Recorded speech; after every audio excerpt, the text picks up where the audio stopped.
ఇది నరసింహారెడ్డి నెత్తురు రుచి చూసిన గొడ్డేలి, ఆనుకుంటే పొత్తలు కొట్టిన గొడ్డేలి.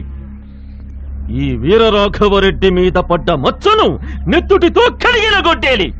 శివ నాయనా, ఈ గొడ్డేలి అందరూ చూసేటట్లు నట్టింట్లో బల్ల మీద నుంచుండబెట్టి పూలదండమే.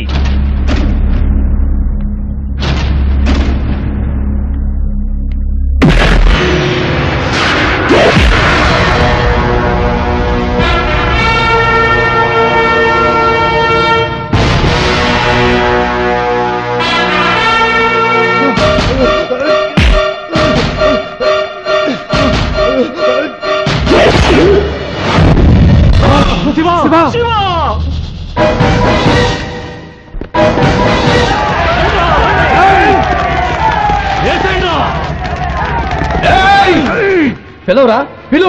ఇంటిని బాధిని పిలు, చాలకపోతే ఊరు మొత్తాన్ని పిలు. నా తండ్రి నెత్తుటి మరకలు ఆరకముందే నా తండ్రి గుండెను కోసి నీ గొడ్డలితో నీ కొడుకు తల నరికి మా నాన్నకు రక్త తర్పణ పెట్టాను రా. ఈ సేమలో శత్రువును చంపిన వాణ్ణి మొరగాడంటారు, చీరగట్టిన వాళ్లను చంపిన వాణ్ణి ముండమోపట్టారు. దారి కాచి దొంగచాటుగా మా వాళ్లను చంపిన మీరు మనుషులకు పుట్టారా, తుప్పలకు పుట్టారా? రే వీరరాఘవరెడ్డి, నేను దొంగలా రాలేదు, దొరలా వచ్చా. నీ ఊరొచ్చా, నీ ఇంటికి వచ్చా, నీ నట్టింటికి వచ్చా. మీ అమ్మ నిజంగా నిన్ను రాయలసీమ గడ్డపై కనుంటే, నీ అబ్బ మరతాడు కట్టుంటే, నీ మూతి మీద నుండి మొరిచిన మీసమే అయితే నన్ను చంపరా? రా.